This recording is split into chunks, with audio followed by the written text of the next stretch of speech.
Assalamualaikum warahmatullahi wabarakatuh. Do you know what is an earthquake? Or maybe do you know how does it happen? Well, almost all of us know about this well-known natural phenomenon or natural disasters. Hundreds of earthquakes occur on the earth every day. Most of them are small, so that's why it's barely noticeable or detectable by most of people. But others can cause great devastation. Before we explain more about this topic, isn't it better to get to know about us, right? So, my name is Gina Zalika Sukma, and I'm a moderator, also speaker one, and there are my friends. I'm Fhaiq Arsyad as a speaker 2 and I will explain the first and the second explanation from the text. My name is Fadhil Adlan Naufal as a speaker 3 and I will explain about conclusion. So, what is an earthquake? An earthquake itself is an intense shaking of the Earth's surface. The shaking of the Earth's surface is caused by the movements of the Earth's outermost layer. The surface where they sleep is called the fault or fault plane, where the majority of the earthquakes occur along faults at the Earth's plate boundaries. The location below the Earth's surface where the earthquake starts is called the hypocenter. Meanwhile, the location directly above it on the Earth's surface is called as the epicenter. An earthquake's most intense shaking is often felt near the epicenter.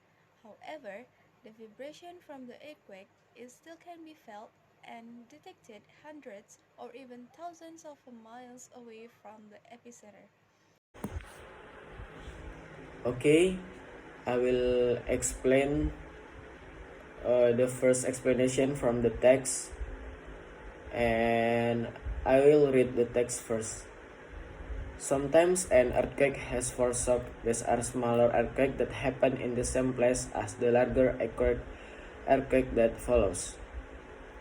Scientists can tell that an earthquake is a foreshock until the earthquake happens.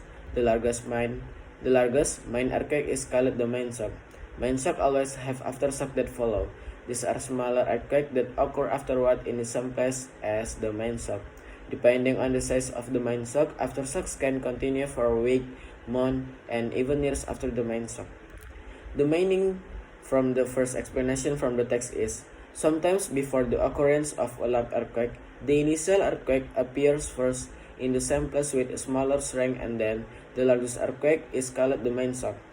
The main earthquake has aftershocks with a smaller strength as well. A series earthquake can occur from the day after the main shock to years after the main shock depending on the strength of the main shock. For the example, the earthquake that occurred in West Sumatra with a magnitude of 7.6 on the Richter scale occurred several aftershocks after a month after the earthquake occurred. I will explain the second explanation from the text. I will read the text first. The earth has four major layers: the inner core, outer core, mantle, and crust.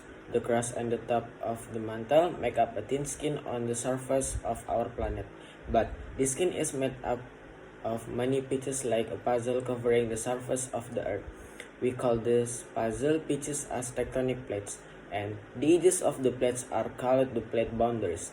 The plate boundaries are made up of many faults, and most of the earthquakes around the world occur on these faults. Since the edges of the plates are rough, they get stuck while the rest of the plate keeps moving. Finally, when the plate has moved far enough, the edges unstick on one of the faults and there is an earthquake. So the meaning from the second explanation from the text is, the earth has four main layers. The first is the inner core, the second is the outer core, the third is the mantle, and the last is the crust. The crust and the top of the mantle form a thin skin on the surface of the planet, but the skin is not all intact. It is made up of many pitches. These pitches have to move slowly, sliding and bumping into each other. These pitches are called tectonic plates and the edges are called plate boundaries. The plate consists of many faults and faults that cause earthquake. When the plates move far enough, The ants are released on one of the faults and an earthquake occurs.